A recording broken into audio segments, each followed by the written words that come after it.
Look, I think Ukraine's doing an excellent job right now of putting economic pressure on Russia in ways that sanctions probably never will. In that sense, I think I think they have it more in their hands than we do. I think we should be humble about the ability of sanctions to change behavior. The record is not that great, looking at Iran, Cuba, other places, right? But I would say changing behavior, while it is absolutely a goal you should have, it's not the only goal. Part of the goal here is make things harder for Russia, right? Like make them spend more money, dedicate more person hours to trying to manage these circumvention networks. Like making their lives harder means that they have less ability to fight the war. Give them less revenue, which means they have less money to fight the war. I'm not sure if there's ever a case where you can be like, because we applied pressure A, we got Putin to the table at time B. But if the question is, should we do this or should we not do it? I think there's obvious answers. Of course, we should do everything we can to increase the pressure. And I think this is an important piece of the puzzle. I think you'd have to do quite a bit more than we're doing right now to be the deciding factor. That said, everything helps.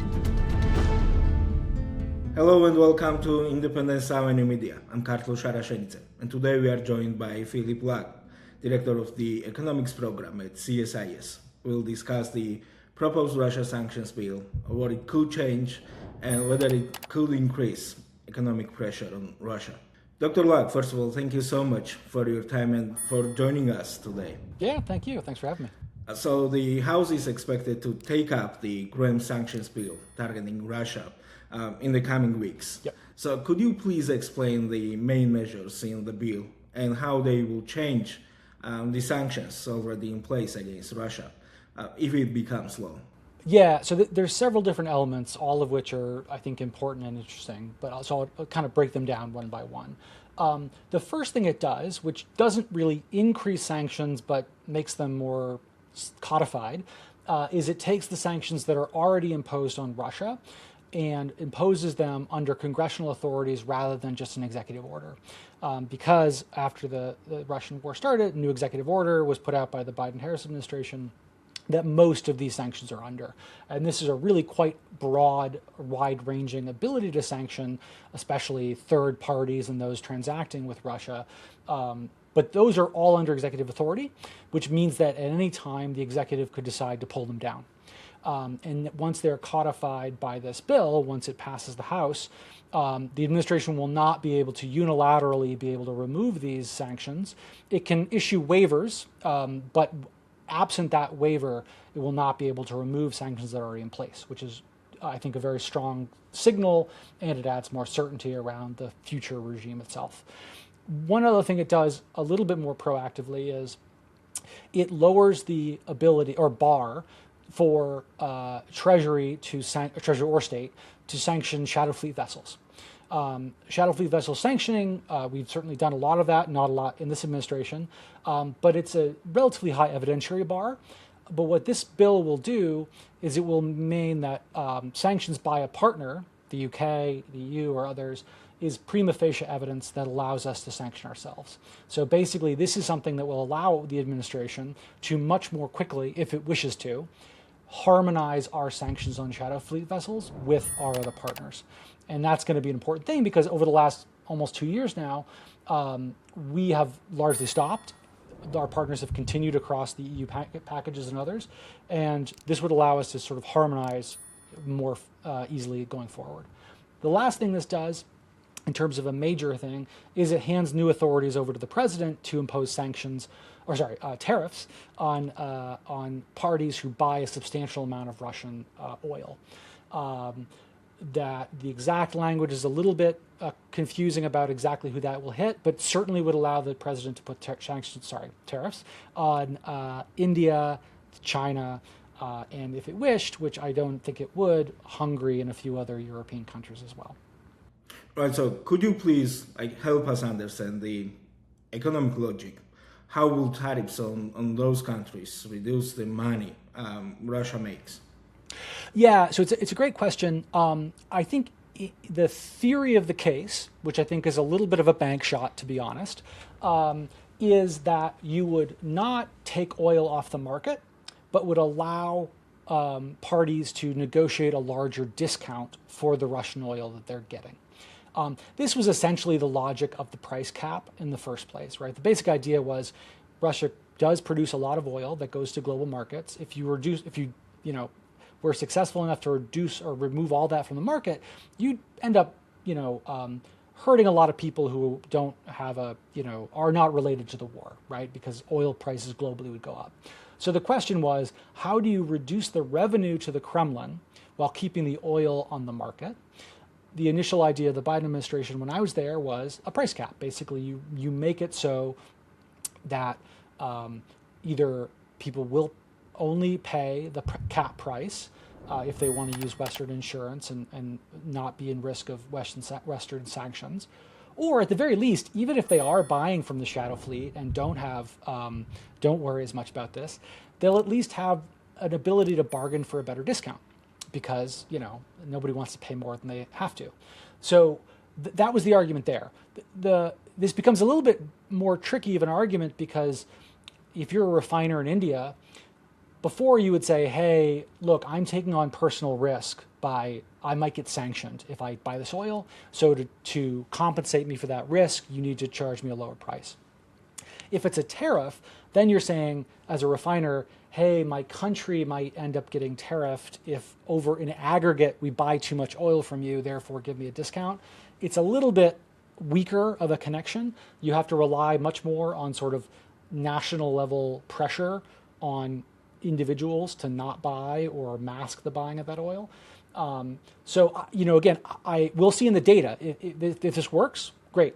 I think better enforcement of the price cap, sanctioning more vessels, and better coordination or better, more pressure on those jurisdictions to not buy that oil through other means, I think is going to be more effective, but we'll see.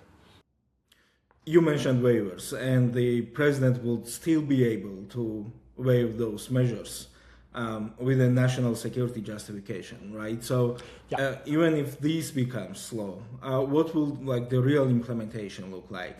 And what happens if it's not fully enforced? Yeah, so I should say it's always the case that you have a national security waiver for these sanctions programs.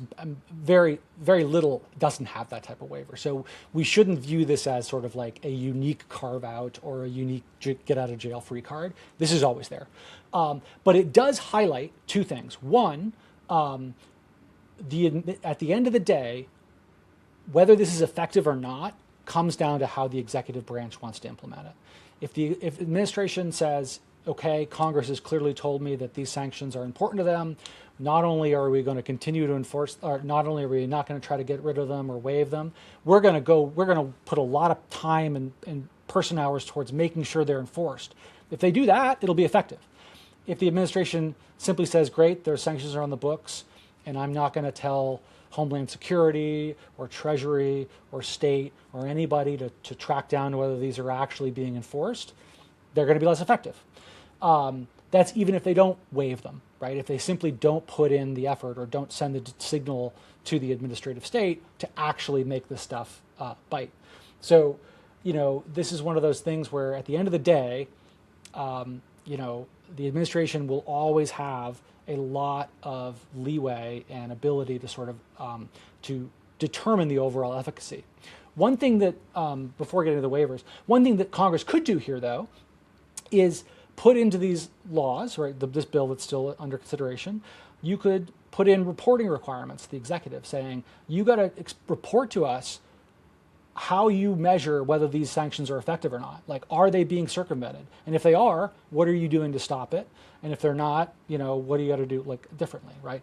When I was in government, a lot of our work, I was the deputy chief economist in the State Department.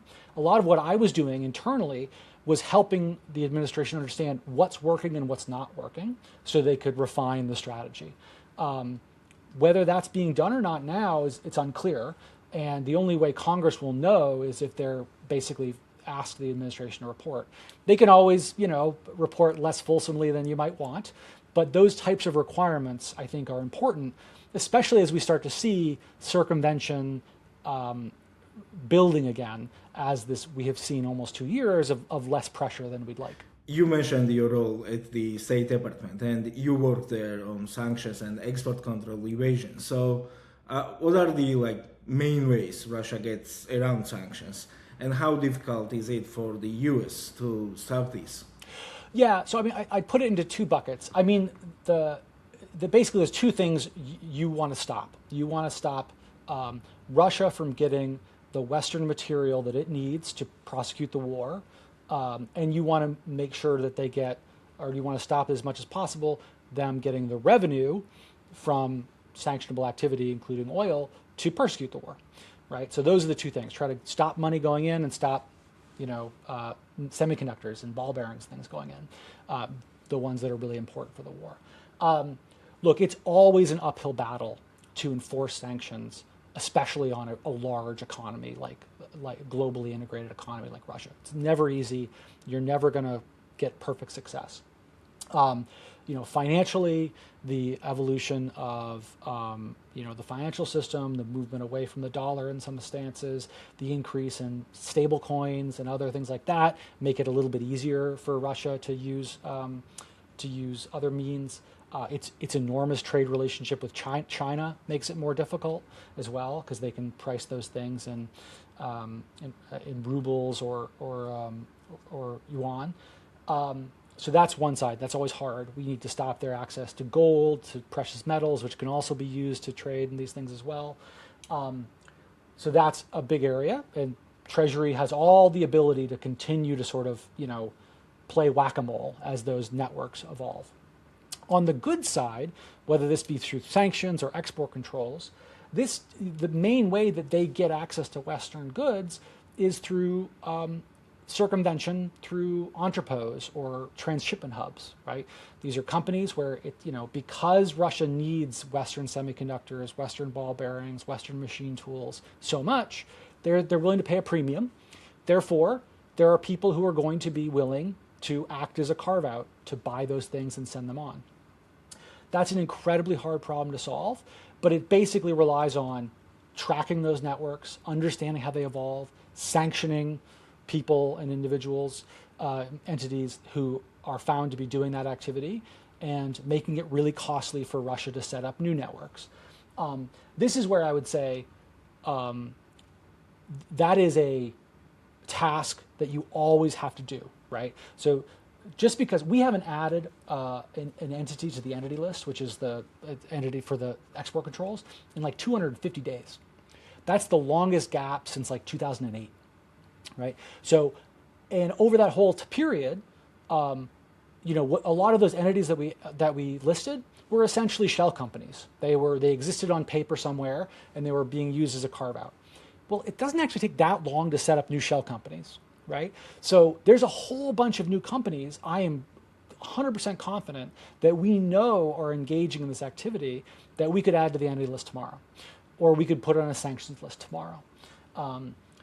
So that's the sort of maintenance that hasn't been happening, that because of that, when you don't increase pressure, you're not just standing still, you're actually moving backwards, because your competitor is not standing still, right? So they're finding new ways to sort of circumvent these. So again, this is an area where Congress can't really force the administration to do this forensics, due diligence, even a lot of it's open source research. But it could force the administration to report on what it is doing, and report on, look, we're already starting to see that, through certain jurisdictions, things that look like circumvention are picking back up. Why is that true? Is that not true? The administration has to report why, if that's the case, why are they not doing anything about it? Let me ask you about Russia's neighboring countries. During the Biden administration, there were claims that some of Russia's neighbors were helping Moscow to get around sanctions. So, but Washington often did not publicly discuss the details of those concerns, right? So, what were the main problems with enforcing sanctions in Russia's neighboring countries? So I can say we did a huge amount of work on this. Most of this was, behind closed doors, right? This is government to government conversations, expressing your deep concern about issues, and offering help to fix the problem. I'll say two things. During my time at the State Department, I did more trips to Central Asia than I was expecting to, going into government. I would say two things. One, look, this is just commercial trade, and much of this, especially in the early days, was not illegal by the laws of these countries, right? This is, this is a new company, say in some Central Asian country, buying a bunch of, U.S. semiconductors, which again are not export controlled necessarily, and then selling them to Russians, right? The challenge we had there was just a lot of things that were incredibly important for Russia that weren't traditionally export controlled. And so we had to help these jurisdictions learn what they should and shouldn't be looking for, right? The other thing to say is look, at the end of the day, if a government helps the United States in doing this, there's a lot of reasons that that's not super helpful to them, right? So, for instance, a lot of these countries have borders with Russia, and all of a sudden restricting commercial activity with Russia, that can be a delicate thing to do. Even if it's not delicate, it is destruction of economic activity, right? So, it's not costless. And then the last thing I would say is, look, some of these countries do not have very mature export control regimes. So they just don't even really have, it was difficult for them to actually implement what we were often asking them to do. So that's another thing I want to add here is there's several pieces of this. There's one is the US has to do more sanctioning, and we have to put more things on export control lists. We have to list more entities as problematic. But there's a huge part of this, which is you have partners who want to help you, but they lack the capacity to do so. And so a lot of this is capacity building. These countries, most countries don't have really mature export control regimes, right? Outside of, there's even countries in Southeast Asia who have become sort of hubs in this area where they don't have the capacity. So we need to help them. That too has really dried up since the new administration has taken over. How would you describe the results of these sanctions? The US now has thousands of sanctions designations in place against Russia, right? So what have they actually achieved in practical terms? Yeah, it's a great question, and one we got asked a lot. I think the first thing is they increased the cost to Russia of attaining the things that they need to attain to fight the war, and to the degree to which we have lowered the price for Russian oil, which we definitely have, it's given them less revenue, right? So sanctions are never a panacea. They will never solve everything. But they can put sand in the gears. They can, if I can reduce the number of AI-enabled chips that go into Russia by 10%, I'm willing to put a lot of effort into doing that, and that's what the U.S. is doing. That said, you're never going to bat 1,000, right? A single large U.S. semiconductor manufacturer, I won't name the name, but it's a big one, they make 50 billion chips a year, right?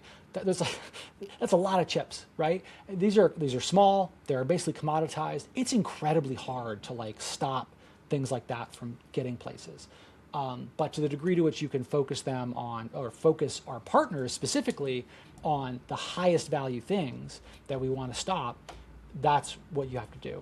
And so, I won't go into the whole history of this, but early on in the war, after we started to see these huge circumvention networks set up, we then had to, as a group with the US, the UK, the EU, Japan, and others, we all sat down and said, okay, what are the things we really want our partners to focus on? Partners who are aligned with us but lack capacity. What are the things we really want them to stop? Because they can't stop it all. So what are the 50 products, right? And that's what we came up with, what Commerce publishes, the Common High Priority List. It's 50 HS codes, which are sort of harmonized tariff schedule codes. It's a select number of semiconductors, ball bearings, machine tools, a few other things. We're Russia needs these. We know we need them. We know we produce ones that really can't be substituted well by partners who are less aligned with us, like China. And so we're going to focus on these. That coordination has slowed down. And candidly, that list maybe should be updated because a lot has changed over those years. China has backfilled a huge amount of this. So better coordination on what we want to focus on is probably necessary because exactly to your point, it's not going to be 100%. So you really want to focus on what you can affect most durably. Dr. Luck, since 2022, which measures have put the most economic pressure on Russia, and what are your expectations for the grand sanctions bill in these countries? So it depends on whether you're thinking about the input side or the revenue side. I mean, obviously, from there's everything we've done to sort of make it more difficult for Russia to sell its oil through, and get less revenue. I think that's been hugely effective. Now, everything can be more effective. At this point, not an enormous amount of oil is going under the price cap formally. But again, even the oil that is being traded, it's trading at a discount, which in and of itself, every barrel of oil that trades at a discount is less revenue to the Kremlin. So that's important. And we're starting to see the signs of the financial strain that has built up over, 4 years now. There's never going to be a super clean sort of experiment of if we did this or we didn't do this, but over the course of those years, that's billions of dollars that they have not had that they can't use to fight the war. On the input side, I think it's been relatively effective. We have, especially the sort of high-end goods, machine tools, semiconductors. Again, they're still going to get some of it. Estimates are they're paying, more, at least, estimates I've seen from the last few years, close to a 60-70% premium, that's the word I was looking for, over normal prices. Now, again, that's not like if your goal, or if you think about it as, look, they're still getting the stuff, we've failed. I don't disagree with you. Like we have not succeeded to the levels that I would love to, but it's certainly better than nothing. And I prefer them to have less money because they spent, if they only have $100 million to spend on chips for the military, I prefer them to get 30% less chips because they've paid a 50% surplus or a markup. So if this bill becomes law, so what should we watch over the next 6 months to know whether it is the producing results? Yeah, so this law, I mean, to be very, I support this law. I think it's a good idea. But I think we should think of it as sort of like the bare minimum because it does not sanction any new entities or individuals. It does not by itself increase any sanctions on shadow fleet vessels. And so it doesn't, in some sense, do anything new. It codifies those sanctions in the sense that it removes from the administration the ability to unilaterally remove sanctions and report that the war is over and everything's back to normal, because these sanctions will be in place unless individually they are waived until there is a full end of violence or the war and the respecting the borders of Ukraine. So that by itself, again, it's not going to show up in the economic data necessarily, but that I think is important. After that sort of increase of certainty of these sanctions will remain in place, everything else is kind of up to the executive branch, right? So whether they even threaten to impose tariffs under these rules or not is up to them, right? I'm kind of skeptical, candidly, that they're going to threaten China with tariffs because, the detente that they have on the more trade side is, they seem very interested in keeping that. So I'd be kind of surprised if they do that. They could maybe threaten India, but they have other levers to do that as well. So in terms of raw economics, I think there's two things you should look for. One is what happens to the discount for Russian oil. If it doesn't move, then this bill hasn't done anything. My guess is it's not going to move much unless the administration actually starts sanctioning more vessels, imposing the sanctions that are actually in their place already, or enforcing them, or putting more pressure on partners to buy less Russian oil or get a bigger markup on oil. On the circumvention side, or sort of the impact of the sanctions elsewhere, again, that's going to be like the proof is in the pudding there. Like how, Russia no longer publishes its trade statistics in the way it used to, but you can still see these circumvention patterns pretty easily, both with China's exports to Russia, as well as Central Asia, the UAE, certain other jurisdictions. If we see the patterns that are starting to emerge continue, which is kind of a build back up of circumvention from the sort of low that we accomplished by the end of 2024, that's basically the administration not using this additional leverage to force more pressure on Moscow.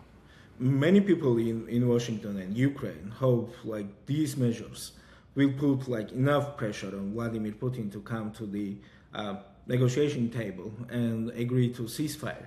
So do you think they can? I am but a humble economist, so I will try and I will not get in the mind of Vladimir Putin. But I would say two things. One, look, I think Ukraine's doing an excellent job right now of putting economic pressure on Russia in ways that sanctions probably never will. So in that sense, I think that, I think they have it more in their hands than we do. I think we should be humble about the ability of sanctions to change behavior. The record is not that great, looking at Iran, Cuba, other places, right? But I would say changing behavior, while it is absolutely a goal you should have, it's not the only goal. Part of the goal here is make things harder for Russia, right? Like make them spend more money, dedicate more person hours to trying to manage these circumvention networks. Like making their lives harder means that they have less ability to fight the war. Give them less revenue, which means they have less money to fight the war. At the end of the day, I don't think we'll ever, I'm not sure if there's ever a case where you can be like, because we applied pressure A, we got Putin to the table at time B. But if the question is, should we do this or should we not do it? I think there's obvious answers. Of course, we should do everything we can to increase the pressure. And I think this is an important piece of the puzzle. I think you'd have to do quite a bit more than we're doing right now to be the deciding factor. That said, everything helps. Well, thank you so much again for your time, Dr. Lack. It was a pleasure to have you with us today. Yeah, thank you again for the opportunity. And